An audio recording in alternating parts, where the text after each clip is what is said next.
I really wish that I did not have to talk about this today. Pope Francis continues to be in the news. He's evicted Cardinal Burke from his living quarters in Rome. He specifically said that Burke has been a source of, quote, disunity in the church. I think this one was different than Bishop Strickland. Bishop Strickland was very outspoken. He's very public. Cardinal Burke, from all accounts, was very even personally uncomfortable at the idea of criticizing the man Bergoglio, now Pope Francis, and Cardinal Burke getting whacked here, basically. I think this has really scared other cardinals as well. I think this is really going to have a chilling effect potentially on everyone, because it's like, well, who's safe now? Cardinal Burke has never made a personal comment on Francis's character. He's never made a personal comment on... But I will. Yeah. I will.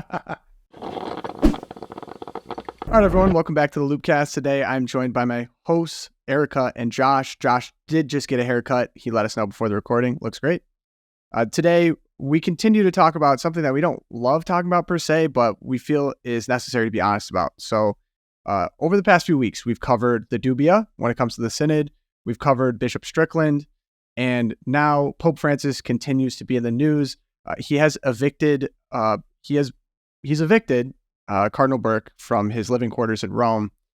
Many see this as a kind of a naked partisan attack, it feels like. And so we've been able to sit with this a little bit, and we want to be completely honest about what we know right now and the implications of the actions. Erika, what do we know about Cardinal Burke and Pope Francis right now? So this is a developing story for sure. There are a few facts that have been confirmed by multiple sources, including the Pillar, which is one of our go-to, we can rely on their judgment. A lot of the sources, I will say, are still anonymous. And when you hear the full story, you will understand why they would be anonymous. So what do we actually know? It has been confirmed that there was a meeting in Rome on November 20th at which punitive actions against Burke were discussed, and Pope Francis was present and participating in that discussion. And these punitive actions against Burke included depriving him of his Roman apartment. So every retired cardinal is basically given somewhere to live in Rome, and with that comes a stipend, which if Burke was to be removed, evicted from his apartment and leave Rome, he would also lose the stipend attached to that. There's no clarity yet on whether it's one of them or both of them or exactly what the action will be. We're waiting on that to happen.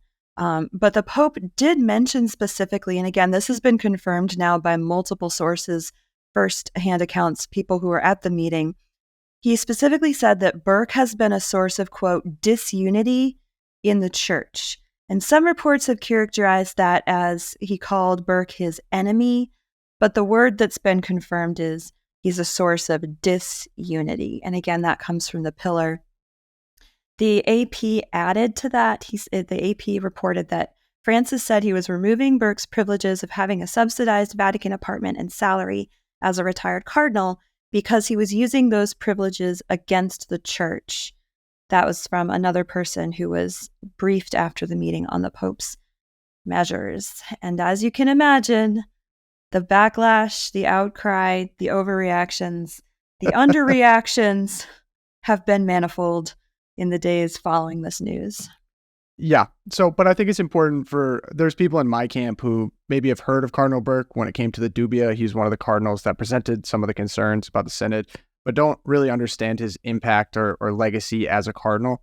Who was Cardinal Burke? Why is he considered by Pope Francis a source of disunity? You're talking about a man who went to school in La Crosse, Wisconsin, just like my father. My father wasn't Catholic at the time, but Raymond Burke became Bishop of La Crosse and served there for several years. And then he was elevated to St. Louis. And in fact, that was the first time the Catholic left kind of went crazy because he was in St. Louis from 2004 to 2008. And if you'll remember, well, Pogo, you're probably 3 years old, but John Kerry was running for president in the United States. And John Kerry, like our current president, is Catholic, but supports abortion, which is, of course, a contradiction, which Cardinal, at the time, Archbishop Burke made the point. It's like, you can't be Catholic and receive communion. That doesn't work. And so when John Kerry would campaign in Missouri, because at the time, Missouri was a swing state, he said, you are not to present yourself for communion. You're not allowed to go to receive communion. because you're Catholic, you claim to be Catholic and you support abortion. So that was the first time the Catholic left just really lost it. And they're the ones that sowed division and made it really tough for him to continue as bishop. And they kept complaining and complaining. And eventually, Cardinal Burke is a very smart man. And so it made sense for him to be elevated to the position of the Supreme Tribunal of the Apostolic Signatura. It's kind of like the Supreme Court for the Catholic Church. And so it kind of, the church wants to try to move past animosity. And so they bring him to Rome, and he does very great. And Pope Benedict was very happy with him being there. And he served the church for many years. And it's kind of like a thankless job. But it's very important. And he put his good intellect to use there. But as Pope Francis got elected, he certainly had his issues with Cardinal Burke, and Cardinal Burke is considered to be pretty traditional, pretty conservative, and Pope Francis likes to make a mess. The biggest thing about the Francis papacy, I would say, is he starts saying a bunch of things that naturally lead to a conclusion, but then he pulls back right at the last second and doesn't say anything, and everyone in the audience just assumes he thinks, oh well, maybe the church is totally okay with transgender, maybe the church is totally okay with, communion for divorced couples. He keeps, he leads you right to that edge and gets everyone thinking, well, so what happens is all the lefty Catholics are like, we know in his heart of hearts, he agrees with us, but it's the Vatican, the arch conservatives in the Vatican, which is the biggest joke I've ever heard. Like, Cardinal Burke is probably the only conservative in the Vatican. The rest of them are more liberal than Francis for the most part. And so, Francis has played this kind of game his entire papacy.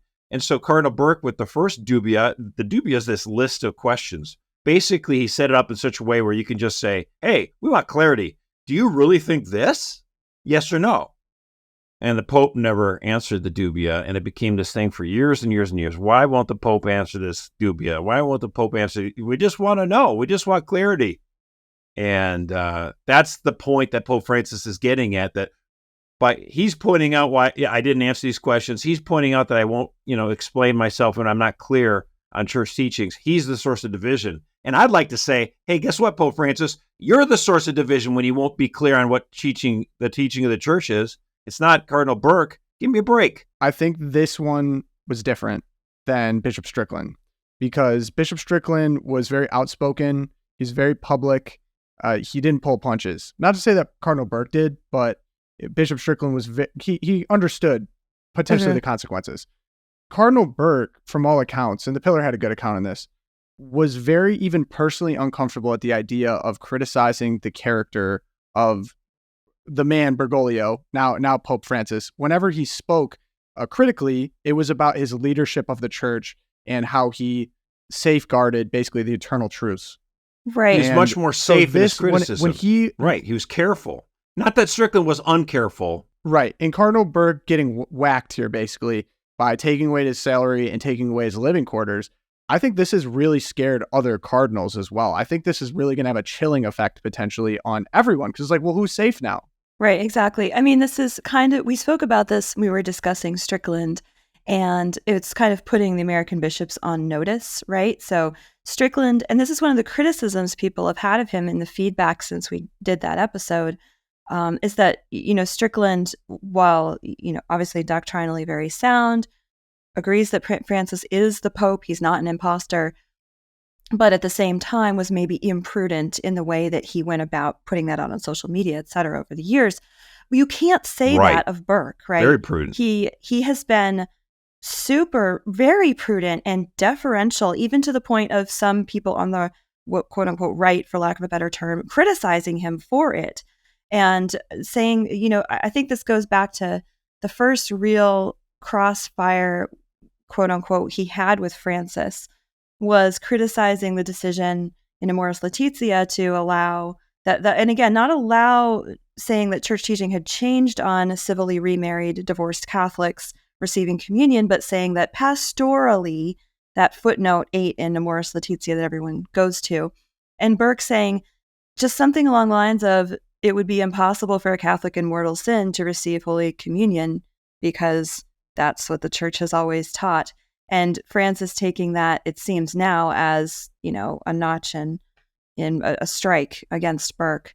And I would say, too, the most recent dubia, so the first dubia that Burke signed onto, the 2016 dubia, I believe he's the only living cardinal from that list of men who signed the first list of dubia that was really asking about, has the church's approach to morality changed? Is it true that moral theology needs to change in accord with scientific progress or the signs of the times? That fundamental question still has not been answered going into the dubia that we covered this fall, the 2023 dubia ahead of the synod. But again, like Tom, you're so right that Cardinal Burke, and I have friends who are very close to him personally, they can't say enough about how respectful he is of the office of the papacy, how much he loves the church and loves Jesus Christ, and that his entire interest this time has been to protect the teaching of the faith as given to us by Jesus Christ. He has never made a personal comment on Francis's character. He's never made a personal comment on, it was a mistake but to I elect will. him. Yeah. But I will. But Mercer has no such I inhibitions. think Pope Francis is a very petty man. I think his actions against Strickland, well, again, overboard. Why would you punish Strickland and not James Martin? It's because you find one to be unacceptable and the other one you're perfectly okay with. Or Rupnik. And then with going after Cardinal Burke, again, as you say, using the appropriate deference and prudence, and it still doesn't matter. This petty pope slaps him down and punishes him. And it's like, to me, again, it's weaponizing the papacy to punish your enemies and reward your friends. And you're making it to be a big city political machine instead of the mystical body of Christ, like this beautiful church we have, and the bride of Christ, whatever.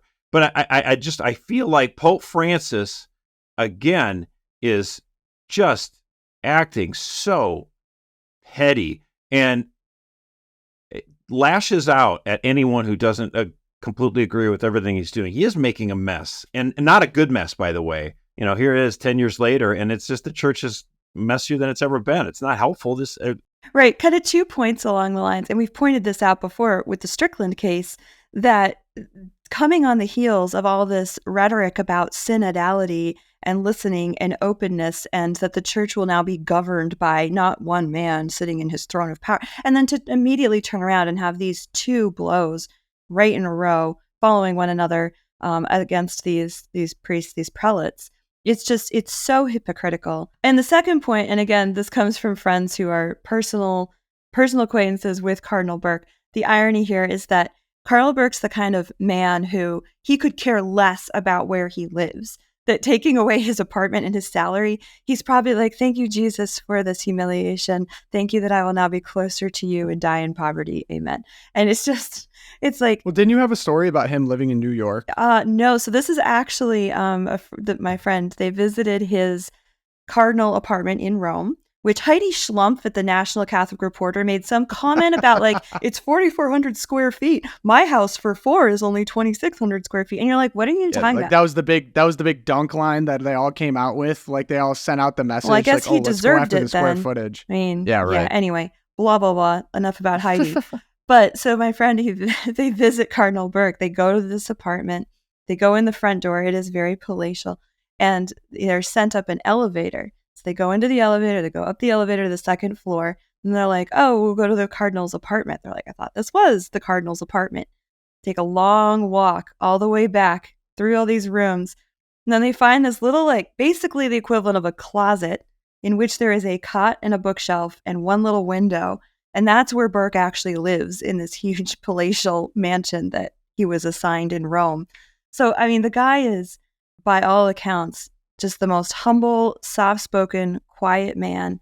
And to go after him, like you said, Josh, it's hard to interpret it as, if the reports are all true, it's hard to interpret it as anything but small, right, and petty. Can I confirm too? Like, Pope John Paul II and Pope Benedict, they didn't do this. No. Right? I'd wished I they mean- did at some point. I mean, McCarrick. Exact, Like, almost, what- almost to the point where they should have done this, but they didn't.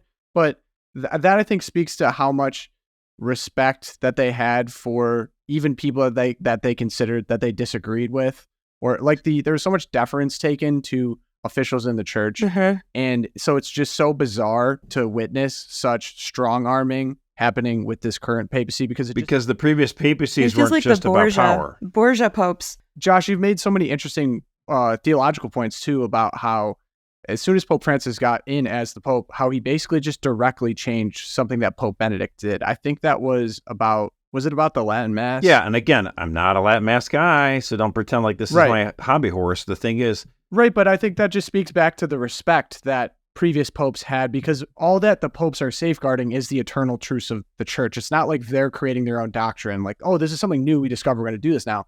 It's just reaffirming what has always been taught, what's always been the tradition. And there just feels like a really different strain going on right now. And to people that listen to the podcast, I've had a few people email in. Thank you for doing so, loopcast@CatholicVote.org, who are concerned that we're too critical of the current Pope. What I would say to that, I think it keeps coming up like this. I mean, I really, do not wish that I did not have to talk about this today. I don't enjoy having to be critical of the Pope. I wish that we had a papacy that was inspirational to Catholics all over the world that are safeguarding the church and helping people live their faith. But when we see these very obvious, petty power moves going on, I think we owe it to you. We owe it to all Catholics to be honest about it. And I would when agree we're not with that. honest about it and we just brush it to the side, that to me isn't charity or truth. How did it serve the church in the United States in the 70s and 80s and 90s when Catholics were like not critical about our bishops when bad things were happening with regards to the sex abuse scandal? Exactly. Right. And it drove me kind of crazy. I'm like, look at what's going on. This is like, how do you shift this? Like, to me, I was like, this is the biggest crime I could think of. Like somebody molesting somebody. I mean, I would like to have the death penalty, frankly. If I were Pope, I would institute the death penalty for any predator priest. Boom, overnight, you're gone. Like, gone. And people are like, well, I mean, you have to understand the church. What do you mean the church is different? Like, this is an abominable crime. Sin is sin. And people should have been more upset about this in the 50s, 60s, 70s, 80s. And because people were too deferential to the office, we had a lot of problems. I think the United States did have a problem with clericalism, and I have no problem with it. Let me tell you what. Obviously, that's the problem. Some people are like, you're too critical. I used to work at the National Catholic Register, and I'd say some of this stuff like, why does that bishop get rid of this guy? He's a total dissident, or the sex abuse. Why is he, that guy should be, the Pope should call him on the phone to say, you're gone, Cardinal Law, goodbye. Like, come on. Well, the church doesn't work like this. It's not like it's a business. It's like, yeah, well, maybe a little bit of that would help, frankly. Oh, you're too American, blah, blah, blah, blah, blah. And this lady, she was a very sweet lady, Italian lady, and she was just like, Josh, you need to have more respect for the office. I'm like, I'm not the one who doesn't have respect for the office. That guy's the guy who doesn't have respect for the office. Doesn't have He's the one office. who's the problem. He's the abusive or neglectful father. Get him out. And it was funny because she's an Italian, which doesn't make sense to me. I said, because I didn't grow up around Italians, but in Italy, Italians from Italy, they are absolutely like, whatever, I don't see Italians as very clerical, but in the United States, they are. Why? I'm like, what is going on with this? The big problem with clericalism in the United States is it has its origins in the Irish church. And I'm not against Irish. I married an Irish woman. I love the Irish people. Okay. This is not like Guinness. I'm not trying to say I'm not without my own sins. Okay. But the American Catholics have a big influence from the Irish. The Irish made up 50% of the bishops in the United States for the first 100 some years. And the Irish were very much, you got to respect father. You got to respect the bishop. I mean, of course you do. Yes. But that doesn't mean you should never be questioning her. That doesn't seem to make sense. Or why are we doing this? How dare you? No, that is not helpful. That is not, and it's certainly not helpful in the 21st century to carry that same attitude forward. So we should be able to ask questions. And if we're being stupid, give us the right answer and help us out. But don't just say, hey, shut up, pray, pay, and obey. Yeah. That doesn't cut it. Give us the right answer. Right. And one of the points being made, among Catholic thinkers right now regarding the Burke case is, look, the best thing the Vatican can do is, if this is true, it's an atrocity. This is Bishop Strickland, actually. If this is true, that he's doing this to Burke, it's an atrocity. If it is untrue, it needs to be corrected immediately. Meanwhile, the Vatican press office, the head of the press office is like, I have no comment. You should talk to Cardinal Burke. And Cardinal Burke's like, I haven't heard anything. And so it's this silence on the part of the Vatican, the refusal to correct or clarify, that is so damaging. And something else about the respect point and respect for the office. One of my favorite parts of talking to Eric Sammons in that interview last week about Strickland. We hadn't intended to talk about Strickland or the papacy or anything on our interview, but that was what the story was that week. But he made the point that American Catholic, and in particular, Orthodox conservative-leaning Catholics, we made the mistake during JP2's papacy, John Paul the Great's papacy in a way, and Benedict XVI's papacy, of this sort of overconfidence in the personality of the Pope, and this, investing our faith and our hope in the Church in a person who is not Jesus Christ. A little. Oh, a little. Oh. I think that Francis has been a healthy correction of that. That there is. Oh my gosh! Yeah, I made him laugh. mean, yeah, it has been a hell. I'm one way of speaking in saying muted it. British terms, but right. I think that it's a colonoscopy. it is a danger. It is a danger for Catholics to either swing the way of clericalism and you can't question anything, or also invest too much in the personality of the person in the office because you like them. I do Josh. agree that we had too much of what's called ultramontanism, which is the thought that the Montanism. Pope as the Pope is like the king. So is he's going to do everything, and everything he does is going to be flawless. Right. Okay. Yes, there was a little bit too much of that from 78 to 2013. 13, yeah. Including obviously Pope Francis cured that. But the problem was, why did that occur? That didn't occur in a vacuum either. I mean, let's be perfectly honest with the U.S. bishops and the priests from 1978 to at least 2000, like bastions of mediocrity. Right? It was disappointing.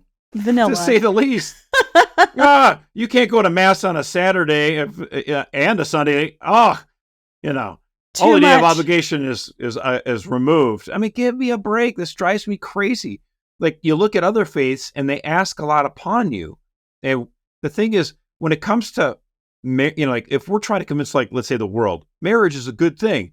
And people are like, well, gosh, you have to, subvert yourself. You have to put yourself down and serve others.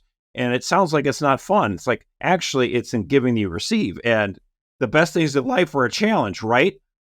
Well, that's the same thing with the church. Like, if the church has like no demands on you, like, can't expect you to do that. Oh, go ahead and have a burger on a Friday in Lent, whatever. It's like, what? Like, come on. I get the no demands point. But what, how does that factor into the celebrity status? I think the U.S., the experience of the Catholic Church in the United States in the immediate aftermath of the Second Vatican Council throughout the 70s and 80s, and 90s, there was just we got rid of so many traditions. We got rid of, we got comfortable pews.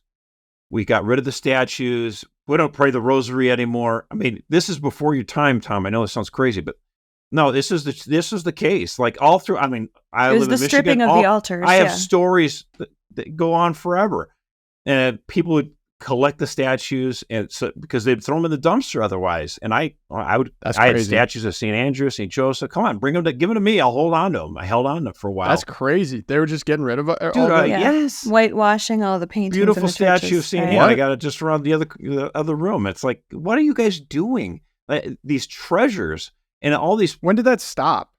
It really stopped, I would say, mid-90s, and then you started to. What happened then at that point is the younger priests, we start getting these younger priests who are more conservative, and they'd hear about a church that's getting, we'll take it, And so, we're not having as much of that anymore. And, a lot of these bishops that are very radically left, like Weakland in Milwaukee, Untner and Saginaw, they're gone now, these dinosaurs.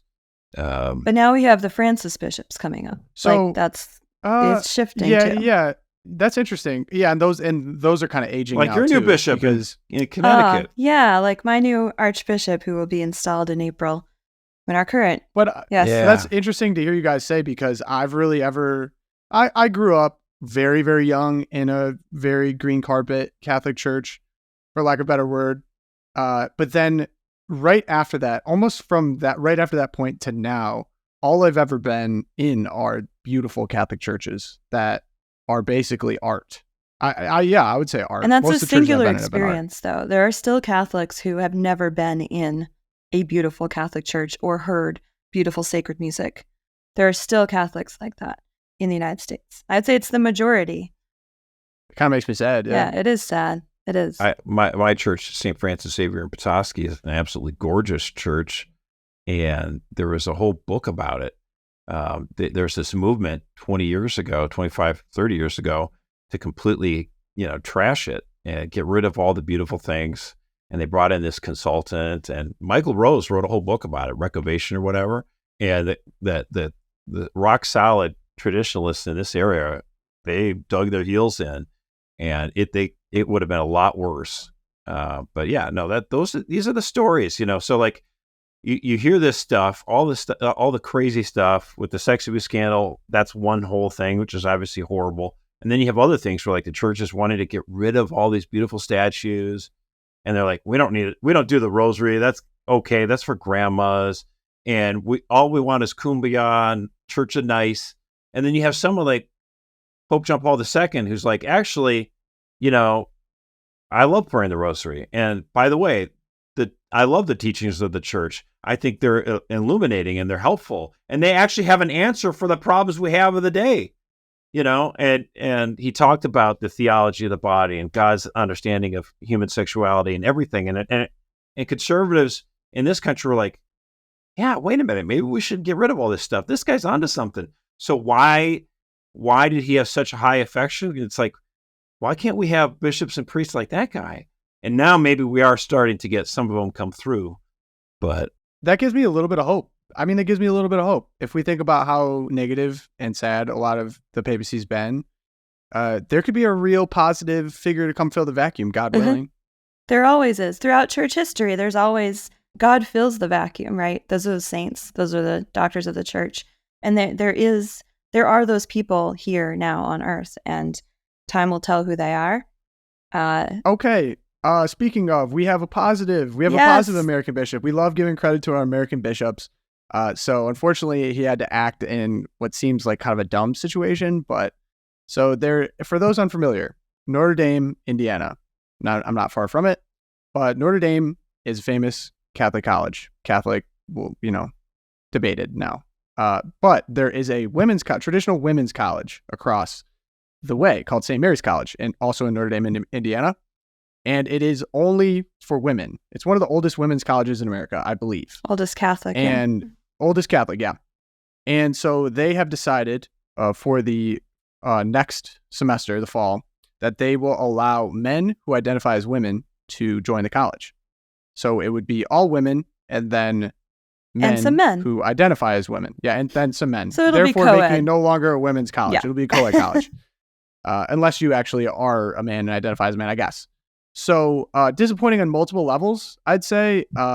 And the president told faculty in an email sent that they'll consider the specific language is St. Mary's will consider undergraduate applicants whose sex assigned at birth is female or who consistently live and identify as women. That's the exact language. So the bishop of the area sees this and was kind of like, what the heck, guys? Wasn't consulted on this. Why are you doing this? This is not according to church teaching at all. And so he wrote a very strongly worded letter. And he made it public. And he made it public. Yeah, he published it. Especially appreciated this because the rationale given by the college was Pope Francis wants us to be welcoming of more people. Was the language used? This is what I was saying. The mess, right? Exactly. Yes. But then the bishop goes, he's like, oh, you care about what Pope Francis says. Here are all the things that Pope Francis says about men and women and what we should do. Pope Francis has been Catholic on that. That's true. It is true. Correct. So this is a part of Heroes and Zeros. And there's a full list of Heroes and Zeros. But this is Bishop Rhodes. We're awarding a Hero of the Month. If you want to check that out, it's on our website. We'll leave a link in there. But Erika, why was this a heroic action? Why was he worthy of this award? Absolutely. So I love this story because it encapsulates so much of what we talk about here, that the mess, quote unquote, being made by the Synod in Rome, by Pope Francis with some of his statements, it has practical consequences. And the practical consequence in Notre Dame, Indiana, is that women at this college are being erased. And now it'll just be a woman is whoever identifies as a woman, right? Which is ridiculous on intellectual as well as just practical levels. But Bishop Rhodes here coming out, and I will say too, the timing of this made it particularly courageous. Like we're seeing post Strickland, post Synod, and he comes out and says, "This is I am the bishop. I was not consulted." But he doesn't rest on his authority as bishop, like, you just got to listen to me and I say you can't do this. He rests on church teaching, and he brings in Francis himself. And he says, I urge you, the Board of Trustees, to correct your admissions policy in fidelity to the Catholic identity and mission that it is charged to protect. And the fact that he published, a lot of bishops might do this and just kind of like send it quietly to the president and be like, hey guys, can you just consider this? But he just put it out there because I think Rhodes understands that this was a public gesture by a Catholic college causing scandal and perpetuating the confusion that so many Catholics are experiencing right now in the church. And for him to be a voice of clarity, and it's not like, oh, this is a pastoral, this is like up for grabs. It was just like, no, you can't do this. You need to reconsider, and we'll see what happens next. But it definitely is a bold move given the whole atmosphere environment that we're in right now in the church. And Josh, question for you, because I've brought this up previously and I think it's important for this answer. I almost read this at first and I was like, this kind of reminds me of what Republicans do a little bit. They're like, oh, the left is so bad. Democrats are so bad. Rah, rah, rah. I'm going to get on Fox News and talk about how bad it is, but then not actually do anything about it. So like in this case, the bishop isn't going to revoke the Catholic label or actually have punishments. He's just going to write a strongly worded letter. Ooh, a letter. I disagree with That'll that. show him. I mean, yeah, I like Yeah, this. no, I disagree with the analogy. I mean, first of all, he asks in this letter, I urge the Board of Trustees of St. Mary's College to correct its admissions policy in fidelity to the church Catholic identity and mission it is charged to protect. So he's asking them to change their mind. That's number one. Number two, he does have an ability to do something if they snub him.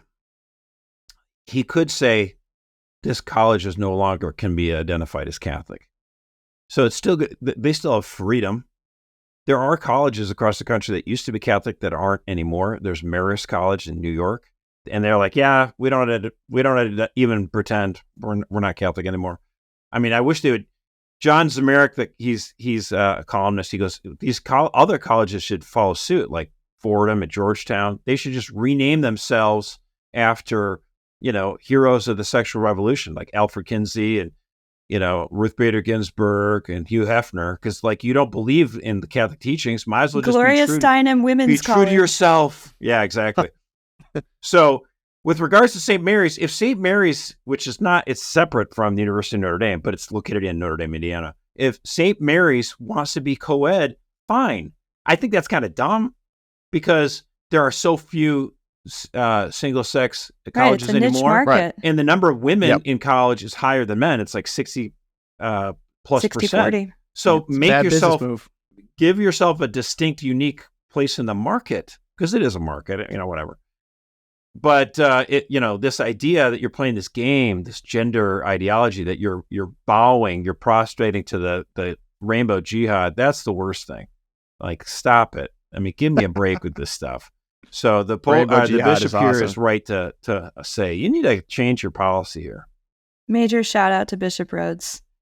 Big fans. Speaking of rainbow jihad, be looking in the loop for our heroes and zeros, and we're also going to do a bracket later on in December here, where we're going to go through all the different Today. heroes. It's today, Josh. That's right. Today. It starts today. Yeah. And throughout the month of December, you'll be able to vote on these guys, and you tell us who you think is we have the brackets for March Madness, college basketball in March. Yeah, this is a little foretaste of this. In December, we're going to go through all the different heroes. You tell me who should be the hero of the year. I love March Madness so much. Anything with a bracket, sign me up. I know. It's the best. All right, well, check your loop. Go take part check in the bracket. Your morning That's gonna be loop. sick. Go to your bracket, Tom. Vote. And like Chicago, vote early and often. So, okay. So that being said, I'm going to pop the mailbag in here now. Yeah. So we've had some repeated questions about our personal lives, which kind of crack me up because it's like, it's funny that people care. But I think that I'm grateful that you all care, but we have a few questions that we've all been asked about personally in comments or an email or whatever. So I'd say the one that's come up the most, I'm frequently referred to as Pogo, and that might be confusing. I actually see why that'd be confusing because I've never actually said why that is. True. I'll give you the true story and a much more fun story. So true story. My last name's Pogasic. I come from a long lineage of Croatians. And so abbreviated Pogo, I've been called that. That's like probably my biggest internal nickname here. I've kind of been called that at different times in my life too. So Pogo. However, I got an email in from a priest, and he knows who he is. Shout out. He said that when he hears me called Pogo, it reminds him of a comic that he used to read in the 70s. Apparently, there is a comic by Walter Kelly that was written in the 50s. It was kind of syndicated in the 50s. Called Pogo, and it was about an opossum named Pogo. And so I went and looked, and I'm like, this is kind of my spirit animal in a way. Like I know I don't. Your spirit animal is possum. I might be this cartoon possum. It's like the ugliest creature on the face of the earth. You got to see the comic though. He is known for this. He was kind of like in political satire at the time. And the line that was famous was, "I've seen the enemy and he is me." And that was about pollution. So that might anger very Josh. Deep, actually.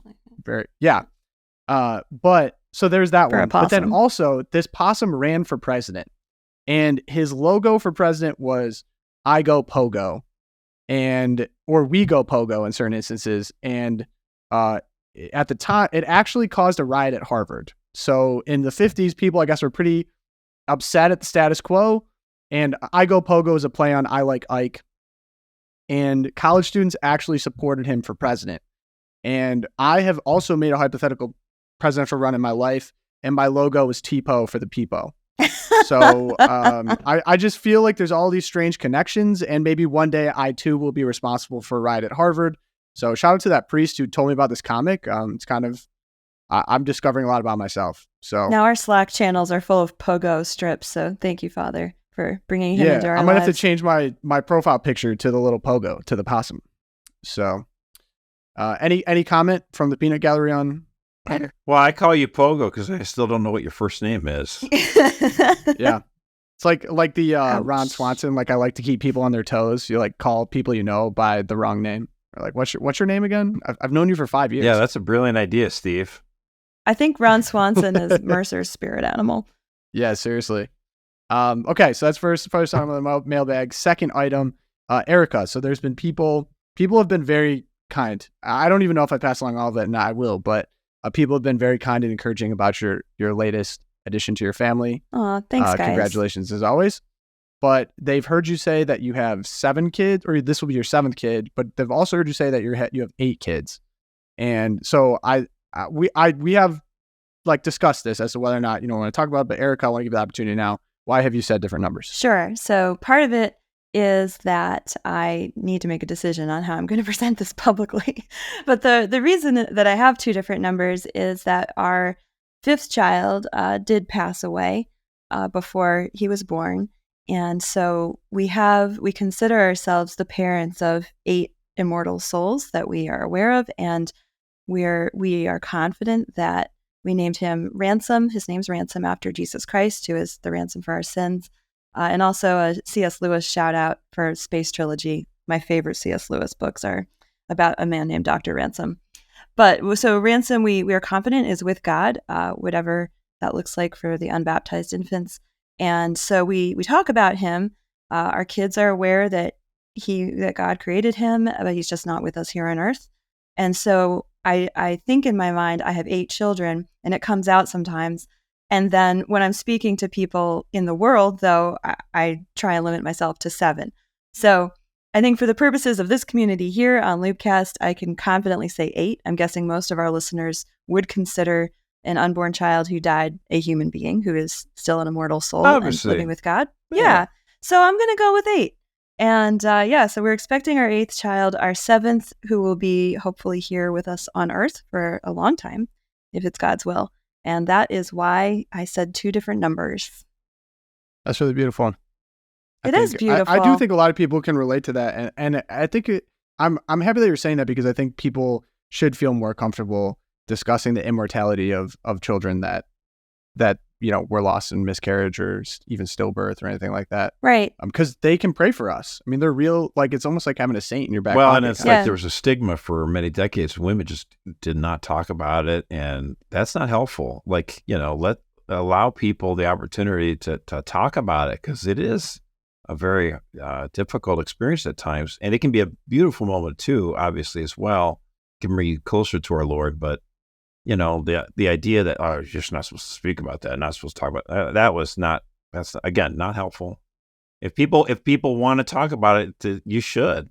Exactly. And we were really blessed in our throughout that experience that God gave us, that we had priests around us. At the time, it was the Dominican friars of the province of St. Joseph, and they were very supportive. We did have the child's body, and we were able to have a full funeral in the church. We have a burial site with a gravestone, and that was a huge part for us of the grieving process, and also just sort of making him, that ransom, a permanent part of our family. And so for any women who are going through that right now, I would encourage you to reach out to an understanding priest, or shoot me an email. I'd be happy to talk to you. Yeah, there are resources online too for There's so many resources now. Amen. Loopcast@CatholicVote.org if you would like to get in touch. Thanks, Pogo. I will make sure they get to you. Yeah. Josh, you're wearing a blue sweatshirt, and that's very appropriate. So we had an email come in when we talked about Catholic colleges. And we talked to Catholic colleges a lot. Actually, a little bit of a teaser. We talked to one of the latest, Carmel Academy in Grand Rapids. It was recorded in a workshop, which is very appropriate. It's a trade school, but incorporates Catholic great books in Socratic style elements, and it was incredible. So keep an eye out for that one. I'm looking forward to getting that one out. But Josh, people have called you out. They said that you should only send your kid to a Catholic college. And so they're like, why do the hosts talk about Hillsdale all the time? Hillsdale's not Catholic. And honestly, they have a point. And they popped off about it when Erika said, because Erika dropped her daughter off at Hillsdale, and then that was and then I got pregnant. Yeah. Wow. And then mentioned that you had another one coming. And it's like, so someone's popping off about Hillsdale. Why are you promoting Hillsdale? It's like, well, I don't know what you're talking about, me promoting Hillsdale. As I for the audio listeners, he is wearing a Hillsdale college sweatshirt. Yeah. So Josh, why would you say Hillsdale should be considered among, good Catholic colleges? I mean, if someone wants to say you should send your kid to a very vibrant Catholic college, whether it's Franciscan or Benedictine or University of Mary, Christendom, there's a lot of them. If I don't mention everyone, it doesn't mean I'm trying to slight on one of these colleges. That's great. In fact, I mean, you saw me the last episode, I was wearing my University of Mary sweatshirt. That's true. Still haven't received swag from them, by swag. The way. Get on it, you Mary. It's a top contender for the Mercer household. It's a good school. But Hillsdale. Well, why Hillsdale? Is Hillsdale Catholic? No, it is not. There are at least 25% of the students that go to Hillsdale are Catholic, and the Catholics that go to Hillsdale are vibrant. They have a house on campus called the Grotto. They have, obviously, there's the parish in the town where everyone goes to Sunday Mass, and then on campus, they have Mass every Thursday. The Catholics there are on fire. At least a third of the faculty there are Catholic, and they're really good, holy men and women who are teaching at Hillsdale. I like to joke, it's like a de facto Catholic school. And by the way, we'll put this in the show notes. There's a video that I shared with people last year. There was like 25 people who came to and joined the Catholic Church at St. Anthony's in Hillsdale. These were almost all of them were college students who became Catholic as they go to Hillsdale, and they encountered all these Catholic professors and students. They found the trueness of the church and became Catholic. So this is a great story. And is it a very good school? It is a very good school, and they have great sound Christian values. Everyone there, for the most part, I mean, the rock solid Christian values, pro-life. I mean, it's a very pro-family. It's a great place to go. And I would say this, someone who's dogging on it's like, listen, I would absolutely rather have my daughter go to Hillsdale College than to go to St. Mary's, where they're not sure what a man and a woman is. So just because something says it's Catholic doesn't mean they are. And just because in fact, I'll take it a step further. I would rather my son or daughter go to a state university like Michigan State or Texas A&M and get involved with the Catholic group on that campus than to go to a fake Catholic school like Georgetown or Fordham, where I know their faith will get lost. Are you kidding me? Of course. So Hillsdale, I'm very proud of Hillsdale. I graduated there, class of 1999, and I walked in there an atheist and walked out a Catholic. So do I like Hillsdale College? You bet I do. Hillsdale saved us from loud atheist Josh, and now we just get loud Catholic Josh. It's awesome. It's a great trade. Do you know who their commencement speaker was last year? Yeah, Bishop Barron. Bishop Barron. All right. Erika, what was your next comment? They also had Clarence Thomas recently. He's a Catholic jurist, Beast. I would just add to it as well that as, someone who has kids now coming up through the college discernment process, it's very individual to your child that sending a certain child to Christendom could actually be like more damaging to their faith if they're a child who is like a nonconformist, likes to rub up against the opposite ideas and all that. Nothing against Christendom. Christendom is perfect for so many children. I want to be really clear. But when you're talking about the formation and education of a young person in these really vulnerable years, it's a discernment process. It's not just like, I will guarantee my child will be a faithful Catholic and send them to school X university. There's no guarantee. It's an art, not a science. And I would say, for certain kids, Hillsdale's a great option because it's going to force them to confront some really kind of high-level challenges to their faith without putting them in a toxic cultural environment or dorm life. Yeah. Here's your little trivia nugget, by the way. Give me a nugget. I love nuggets. Hillsdale College's handle on Twitter used to be Hillsdale and then the number 1. And this guy was able to get them the correct username, Hillsdale. I made it happen. It's Mercer. It's amazing. Well, Josh, you're revealing another one of your hobbies is snapping up domain names. Well, yeah, I make things happen. Erika, do you know the mascot of Hillsdale? There's some trivia for you. You know what? I'm ashamed to say I don't, but Josh could just turn around. Uh-oh. Here we go. It's a little... Oh, the Chargers. Yeah. All right. You can tell we sent Miriam there for sports. Although it really should be unaware Eagles, considering how many Eagle statues there are around the campus. Yeah, the statues are awesome. They got Margaret Thatcher in bronze on the quad, my favorite one. Yeah, actually, I took my daughter in front of it, and I said, here, a picture of 2 Margarets, So that's right. Let's just say I'm confident that Hillsdale will not be tearing down statues of founding fathers. They're making more of them. Like, that's right. New York City Hall has just torn down Thomas Jefferson. Any guesses why? Because he owned slaves. He owned slaves. So this is why, and I don't even know if I want to get into this right now, but I was mad when they tore down Robert E. Lee because this is just the beginning. That's what and Trump I was said. like, if you want to use They're not going to stop with just this. And he did say that. Yeah, he was not right. Just going to stop here. Yep. And he was right. I've always been hot on that. Like, and actually, that whole thing on Charlottesville, what he had said was that there are good people on both sides of the question of whether or not we should remove the statue. And the media and President Biden have continued to slander that by saying he was saying they're good people with a tiki torch, white supremacist neo-Nazis, right? Not say that. It's not what he is saying. Nope. No. So people love to lie. For Liberty thing. Just remember that. Yeah. But back to Hillsdale, I think one of the characteristics that people really appreciate about Hillsdale, and I think it's also very Catholic sensible, are they're very intellectually serious about not only American tradition, because it's a conservative school. It's like a conservative Mecca, basically. But anyone that's intellectually serious and wants to go take a look back at the founding fathers, but also if you're serious about your faith, with the founders of Christianity, Jesus, you'll find church fathers writing. Like I know people, a lot of Catholics that went to Ave that are like, okay, I want to go get my master's or PhD in politics. They go to Hillsdale. Right. So it's a great place if you're serious about the intellectual life, and I think that's very Catholic sensible. Erika, Twilight Zone. There were so many choices this week. I could have gone with Subway sandwich monopoly on the sandwich world. I could have gone with solar panel industry caving in Georgia, but I'm going to talk to the moms out there. This is me telling you to get your daughters off of Instagram.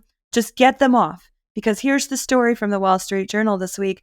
The Wall Street Journal did a study, and they were doing investigative reports into Instagram's Reels algorithm, and they found that, in fact, young girls are being targeted for essentially hardcore porn. So what they sought to determine was whether the algorithm would recommend, they wanted to see what the algorithm would recommend to accounts that follow only young gymnasts, cheerleaders, ballet dancers, basically fit young girls. And we're talking like girls in their 10 to 18 years old range. So if you're following only these accounts, you are going to also be recommended jarring doses, and I'm quoting from the Wall Street Journal, jarring doses of salacious content to those test accounts, including risque footage of children, as well as overtly sexual adult videos, as well as ads for big U.S. brands like Disney, turns out. So, again, for me, the Twilight Zone here advertisements for Disney isn't crazy, right? Right, it's because if you refresh enough times, you're going to get that. So that's the crazy stuff, yeah. So if your daughter is on there and she is a gymnast and she follows a bunch of other young girls who are gymnasts around the country, you can bet at some point she is going to see some hardcore porn on her Instagram account. So one, they don't need to be on there too. But here's the Twilight Zone. During COVID, Instagram, which is run by Meta, which is the same company that runs Facebook, right? During COVID, Instagram hired an army of actual people to go through accounts manually and fact check them and suspend accounts with whom Meta had disagreements about interpretation of vaccine mandates. They spent millions, if not billions of dollars censoring Instagram accounts. They cannot account for the fact that they still have an algorithm, though, that is exposing young girls to hardcore adult porn and groomers. Right, and it's not just the hardcore stuff, which is obviously the worst. The softcore stuff is also bad. Like if you're pumping all these images, like this is the way that girls are supposed to act in order to attract men. They should hold themselves this way. Yeah. Even the soft stuff is like, even if it's not nudity, it's just highly sexualized, suggestive stuff is bad news. And it's bad. But the reason why, it's the same reason that Pornhub doesn't go on and take all the child porn off. It makes money. Like those ads, the point about the ads that you put up, the salacious content that's highly addictive and is leading people down these rabbit holes, they serve up ads to these people. It makes them money. That's why they're not going to spend money like they did during COVID to go censor everything. They could, and they don't. It's the same thing with Pornhub. They could, and they don't. It makes them money. So that's why we need lawmakers to step in and say no. And in fact, I think it's not good for public health. Yeah, it's bad news. Obviously, pornography is bad news, but then also I just think anyone under 18 shouldn't be using social media. Right. I would favor a law for that. We know it's addictive. We know it's connected to depression and suicide spikes and everything. And for 14-year-old girls, cigarettes would be safer than Instagram in many ways. Exactly. Right. Honestly, it is a drug. Crazy. It is a drug. I want to credit the doctor that was doing this, but she had such a great line on this. Like, social media is a drug. And just like other drugs, if you want to use it, first off, there's age limits on drugs.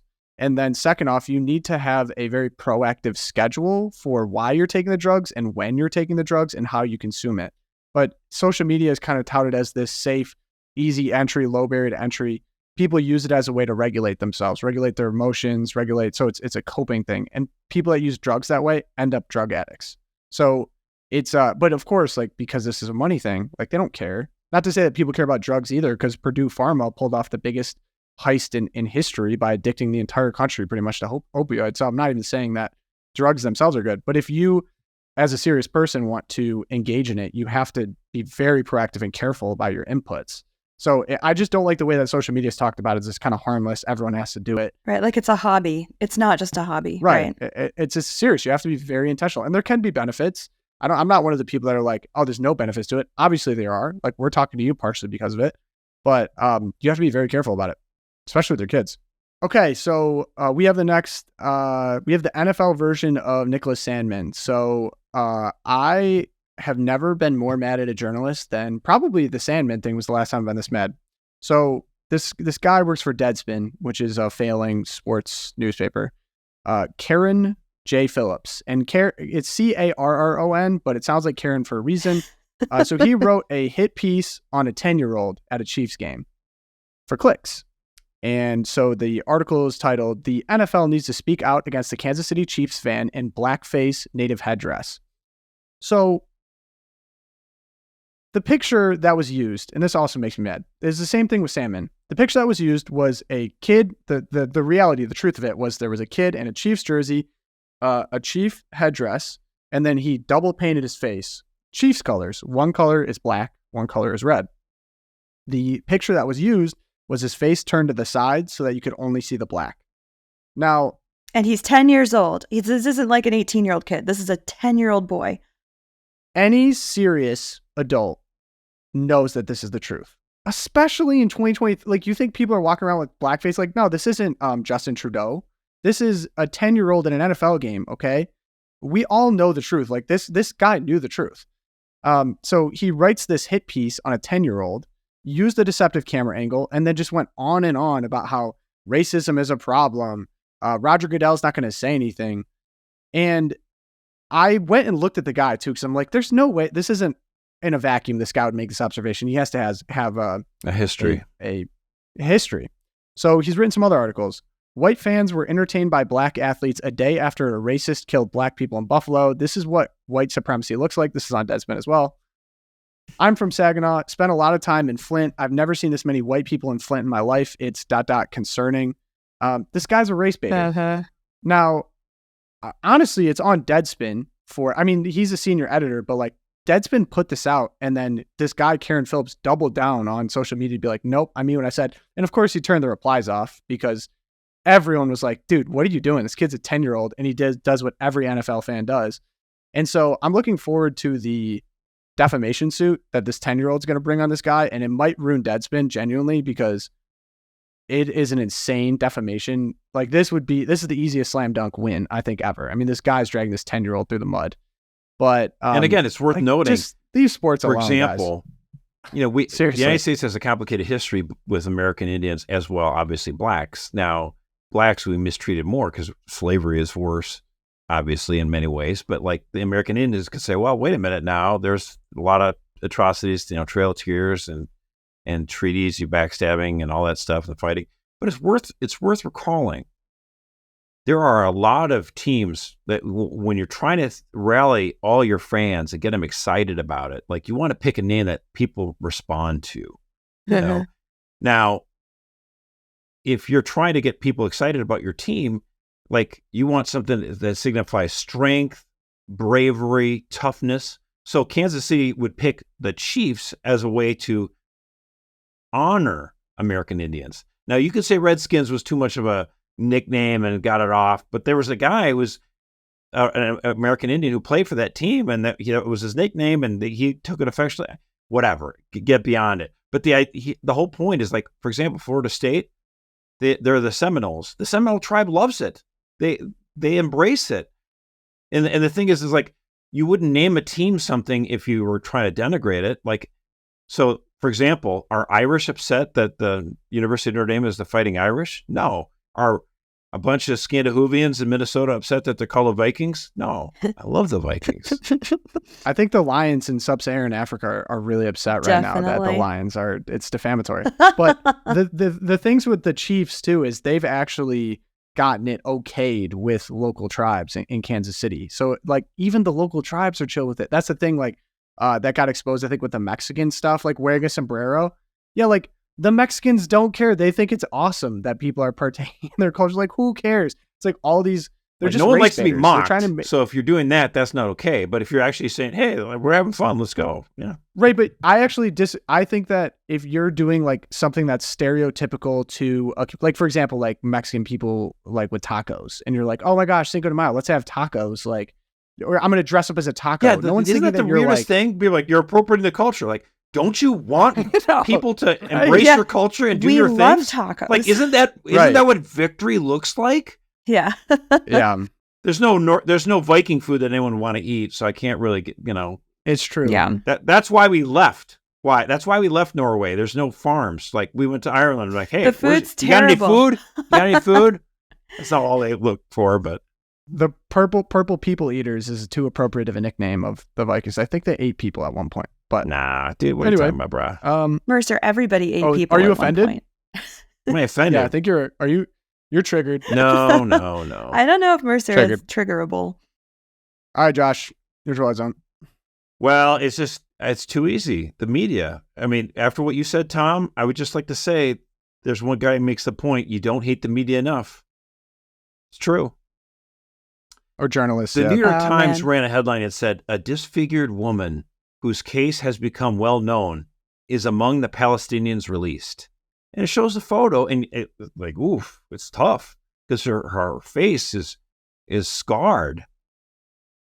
And you're like, oh gosh, the poor lady. That's maybe what you'd think if you didn't know, right? Oh gosh, she's hurt. And then you realize, yeah, that's it. This disfigured woman is disfigured because she's a car bomber and she blew herself up. She was trying to kill a bunch of Israelis. And then she had the audacity to demand that her Israeli captors pay for her plastic surgeries. So the New York Times decides to refer to this lady as a disfigured woman whose case has become well known is among the Palestinians released. The Israelis are so desperate to get the people that were imprisoned in Gaza, including like children under the age of 1 year old, Babies, right? that they're like, we'll even let this woman who tried to detonate a car bomb and kill a bunch of Israelis, we'll even let her go so we can get some of our people back. And that's how the New York Times treats it. Yeah, I just don't think you hate the media enough. Right, because the implication that they allowed people reading the New York Times to walk away with is that she was somehow disfigured by the brutal Israeli captors. Like that's Right. That's the internal monologue people are having when they say, "Oh my gosh, look what the Israelis did to this woman." They are willing to allow their audience to be misled. They want their Yeah. audience to be misled. Just a Faustian bargain for the Israelis going on here, because like you said, Josh, they want to get these babies back. They want the families to be reunited, and these people have been through hell since October 7th. And as a result, not only this woman who's a car bomber, but they released hundreds, almost close to 200 now, I believe, Palestinian people who had been imprisoned. And the way that the New York Times put it in another article was women and minors. And some of these minors were high schoolers who had been stabbing Israeli border guards. They had been arrested at the border for attempting to set off suicide bombs. And so, again, just the way it was framed that the Israelis are holding women and children captive was very misleading. And again, I don't think I would have let this woman go if she tried to detonate a car bomb. Like, no, actually, see you later. If you think the New York Times is somehow trustworthy on domestic It's not just matters, that when it's this is how they're trustworthy. covering international Tom, matters, I mean, This is evil. This is just what you said with that Deadspin thing, which is, why it's such a stupid thing to get so crazy about. And people can kind of roll their eyes. Oh, it's just a game. It's just, well, as a 10-year-old kid, you shouldn't attack a kid like that. And like this, though, it's like, this is really evil. In both circumstances, when you point out with that reporter, this New York Times headline, in both circumstances, they know the truth and they want to prevent their audience from knowing the truth. And they're wanting their audience to believe something that's not true. It's Right. total. It's just, that is evil. That's not like, oh, let's, kind of little deception with the headline or the photo or whatever. It's like you are intentionally hoping your audience loses their cool based on stuff that you should prevent them from thinking because it's all you. It's your deception. That reminds me so much too. I watched this documentary about what's going on in San Francisco, and all the guy did was go down for a day. I think he was there for a day. He was on a specific block in San Francisco they call the Tenderloin. And I think within that day, he witnessed carjacking, people doing like open air fentanyl and fentanyl, really hard drugs, prostitution, breaking into cars. Like this is all in one day. And I think that the people that are trying to so he just went with a camera crew. Like he's independent. But the people that are trying to use San Francisco to like tell something they know not to be the truth, it really makes me angry. And I think like to know that this exists and we have the power to change it. Like we have the power to change that. But we don't have the will. They did it overnight when Xi Jinping came in. But we don't have the political people in politics don't have the fortitude to change it because they benefit somehow from it. I mean, even a couple blocks down in San Francisco is like super safe because they have tons of, that's where Pelosi lives. So it like the intentional deception to protect the status quo that benefits you, I think is extra malicious. I don't know. Just like it frustrates me that you know what? I think my main point with this is independent journalism is at a premium right now. If you can go and provide just honest truth, just show with an iPhone footage what's going on, that's the stuff that goes viral now, because I think everyone kind of already knows that there's people with malicious narratives that are not giving you the full truth from these men. We've had malicious actors in the media for the last few decades that have been putting out this kind of deception. We have the ability now with the internet, like, look at what they're doing here. They're lying, so it's much easier for us to highlight it. In 1987, what would we do? You only turn on ABC, NBC, CBS, right? Yeah, that was it. And it's harder to reach other people, other Christians, other Catholics. Say, do you see what's going on here? With the internet now, we have this ability to build a community and say, look at how they're spoon-feeding this garbage. It's intentionally done this way. They are evil actors. They're lying on purpose. It's not everyone's got a different point of view. Nah, they are malicious. They're lying. We have the ability now to call it out and highlight it. And that's why we have done what we do here with the Loop, with our daily emails, with the LOOPcast.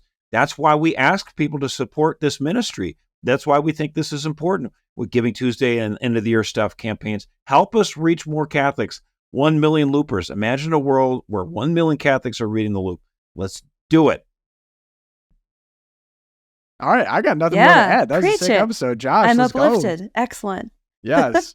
So other ways that you can help other than helping us out with donations, which we appreciate. Reviews, Apple Podcasts, Spotify, leave us a review, 5 stars. Appreciate it. If you want to talk to us, loopcast at CatholicVote.org.